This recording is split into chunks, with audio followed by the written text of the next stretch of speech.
Yo, this is interesting. I'm walking through Tokyo, picking different streets, and sometimes I enter a street and then I start walking through it, and I'm like, actually, I don't really like this street. I want to pick another street. I want to turn around and go back and walk that street instead. And I notice some hesitancy in me about that. I feel like that's a bit weird, or that I feel a bit stupid about that, or I feel a bit awkward because I kind of picked that street and then all of a sudden I don't feel like it anymore and I want to turn around and I want to choose something else. And that got me thinking about this conditioning that we all have about changing our mind, or trying something and then feeling, ooh, it's actually not really what I want and I want to get out. But then people are like, yeah, but you already committed, so you have to kind of like stay with that. And I think that's really not nice, because that way we are shaming people's truth. Sometimes you don't know what you're getting into. Sometimes you make a decision and then after you start you feel, oh, actually this doesn't really feel too good. And I want people to be more aware of the fact that it's totally normal. It happens all the time. And it's fine to change your mind.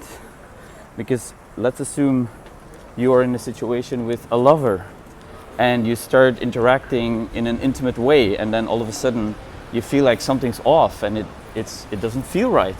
And then you want to be able to communicate, hey, I don't really feel good. I want to stop or do something else. I changed my mind. And then to have that being met with compassion and understanding, like, oh, that's interesting. Yeah, absolutely. Let's do something else.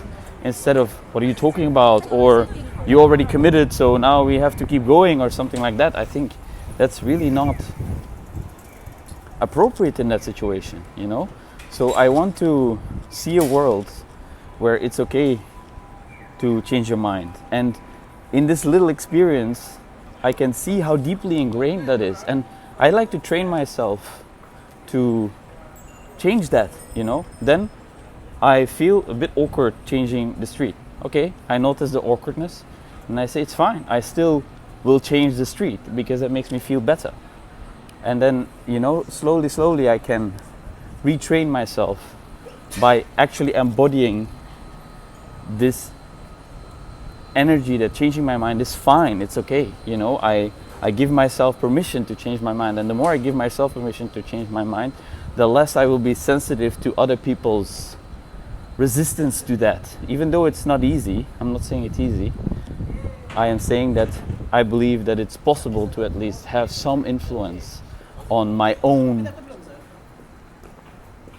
response in a situation like that. So I thought I'd share that real quickly.